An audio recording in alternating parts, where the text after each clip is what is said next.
আসসালামু আলাইকুম এভরিওয়ান, কেমন আছেন সবাই? আশা করছি ভালো আছেন। আজকে চলে আসলাম নতুন একটা রেসিপি নিয়ে, যেটা কম বেশি সবাই খায়, কিন্তু আবার কেউ পছন্দ করে কেউ করে না। যাই হোক, আমি আজকে এমনভাবে এটা প্রেজেন্ট করব আপনাদের ভিতর, আপনারা বুঝবেনই না যে এটা একটা মুরগির মাংস নাকি গরুর মাংস। যাই হোক, চলে যাই ভিডিওতে। আমি রান্না করব আজকে মুরগির পা, গিলা, চামড়া। এটা আসলে সবাই খেতে পছন্দ করে না, কিন্তু আজকে আমি এমনভাবে রান্না করে দেখাবো যে এটা সবাই পছন্দ করবে, তরো আঙুল চেটে পুটে খাবে। আমি এখন এর জন্য কিছু মশলা বেটে নিব। 4টা কাঁচামরিচ, 4টা কাঁচা ঝাল নিয়েছি। এখন আমি সুন্দরভাবে এটা বেটে নিব। আমি আসলে ঝাল কম খাই, তো এই জন্য কম পরিমাণে ঝাল নিয়েছি। আপনারা আপনাদের স্বাদ মতো নিতে পারেন। এখানে আমি মুগ ডালটা সুন্দরভাবে ভেজে নিব। দেখুন, মুগ ডালটা অবশ্যই হালকা আঁচে লাল লাল করে ভেজে নিতে হবে। এটা আমি হালকা আঁচে ভেজে নিচ্ছি। ভাজা হয়ে গেল, এখন দেখতে পাচ্ছেন। এখন আমি কড়াইতে পরিমাণ মতো তেল দিয়ে দিব। এখানে আপনারা সরিষার তেলও ব্যবহার করতে পারেন, সমস্যা নাই। তারপর আমার বাটা মশলাটা দিয়ে দিব। বাটা মশলাটা অবশ্যই সুন্দরভাবে কষাতে হবে, যাতে কাঁচা কাঁচা ঘ্রাণটা চলে যায়। আমি হালকা পরিমাণে এখানে পানি ইউজ করব, যাতে মশলাটা পুড়ে না যায়। পরিমাণ মতো লবণ দিয়ে দেবো, আপনারা আপনাদের স্বাদ মতো দিয়ে নেবেন লবণ। এর মাঝে আমি সিদ্ধ করে রাখা টমেটো পেস্ট করে দিয়ে দিলাম।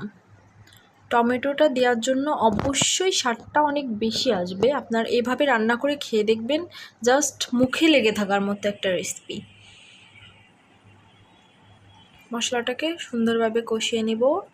এ পর্যায়ে আমি এখানে দেখুন কতটা সুন্দরভাবে কালার চলে আসছে। এর পর্যায়ে আমি এখানে দিয়ে দিব টক দইটা কিন্তু অবশ্যই দিতে হবে। দেখুন অনেক সুন্দর একটা কালার আসছে। টক দইটা দেওয়ার পর এটা সুন্দরভাবে কষিয়ে নেব। এর পরবর্তীতে দিয়ে দেব সয়া সসটা কিন্তু দিতেই হবে। এই দুইটা জিনিস দিলে কিন্তু আপনার মুরগির যে গন্ধটা সেটা চলে যাবে।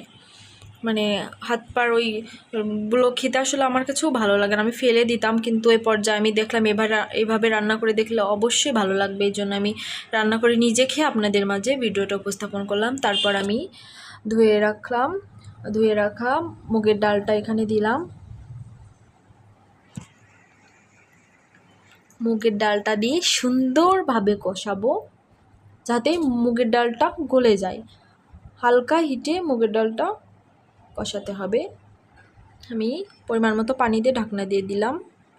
এর পরবর্তীতে দেখুন, ওয়াও, কত সুন্দর একটা কালার আসছে। মুগের ডালটা কম বেশি একটু নরম হয়ে এসেছে। তারপরে মাংস দেওয়ার পরে এটা যতটা গলার গলে যাবে, সমস্যা নাই। আমি এখানে মুরগির চামড়া, পা, গিলাগুলো ধুয়ে রাখছি, এগুলো আমি এখন দিয়ে দিব ওর ভিতর। এগুলো দেওয়ার পরে সুন্দরভাবে নেড়েচেড়ে কষাতে হবে। দেখুন সুন্দরভাবে নেড়েচেড়ে কষিয়ে নিচ্ছি। এ পর্যায়ে আমি এখানে দিয়ে দিব সিদ্ধ করে রাখা আলু। আমার হাতে সময় কম, সকালের রান্না, ওর খাবার দিতে হবে অফিসে, এই জন্য আমি আলুটা আগে থেকে ভাতের দিয়ে সিদ্ধ করে রেখেছি। সেই আলুটা আমি এখানে দিয়ে দিব। আলুটা দেওয়ার পর সুন্দরভাবে কষাতে হবে। আমি নিজে এটা খেয়ে বুঝতেই পারিনি যে এটা আসলে আমি মুরগির মাংস রান্না করলাম না গরুর মাংস। জাস্ট এত মজা হয়েছে আজকে খেতে। হালকা পানি দিয়ে আমি এটা ঢাকনা দিয়ে দিব।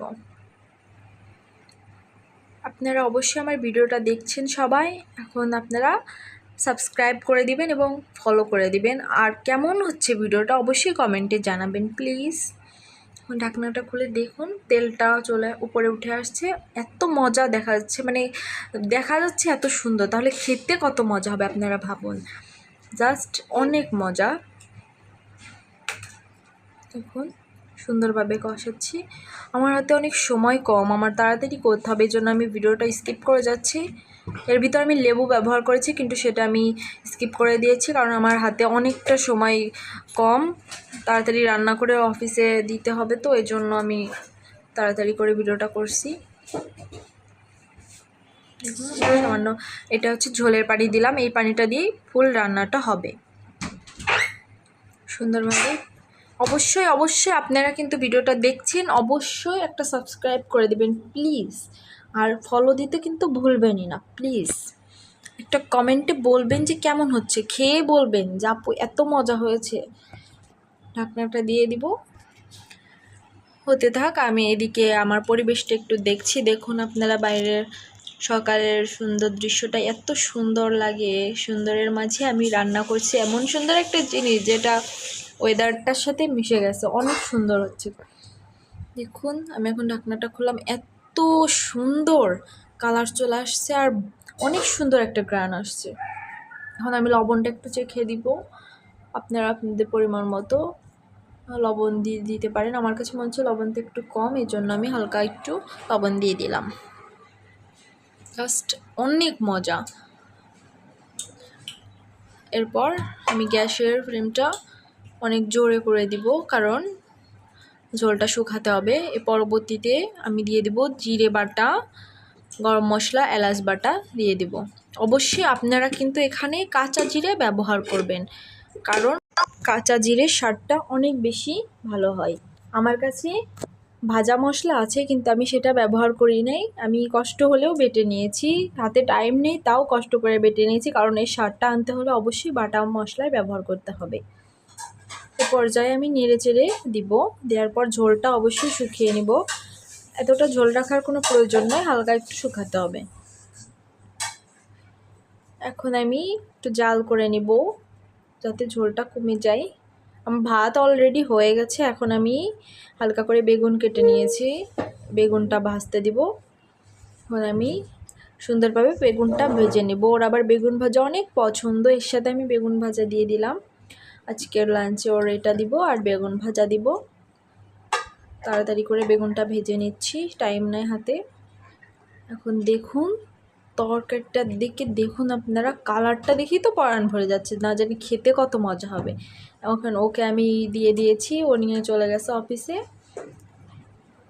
আমি এখন একটু খেতে বসবো, চলুন দেখা যাক কেমন হয় খেতে। আমি আগে বেগুন ভাজা দিয়ে খাচ্ছি, আমারও বেগুন ভাজা অনেক পছন্দ। তারপর আমি এখানে মুরগির পা, চামড়া এগুলোটা নিয়েছি। আমার ডালটা দিয়ে খেতে আমার বেশি ভালো লাগছে, এখন এত মজা লাগছে খেতে। বাহ, আপনারা দেখুন এত সুন্দর। অবশ্যই আপনারা বাসায় বানিয়ে খাবেন, আমার কাছে তো অনেক ভালো লেগেছে, আশা করি আপনাদের কাছেও ভালো লাগবে। ভালো লাগলে অবশ্যই সাবস্ক্রাইব করে দিবেন আর আমার ভিডিওটা ভালো লেগেছে কিনা কমেন্টে বলে যাবেন। আসসালামু আলাইকুম, আল্লাহ হাফেজ।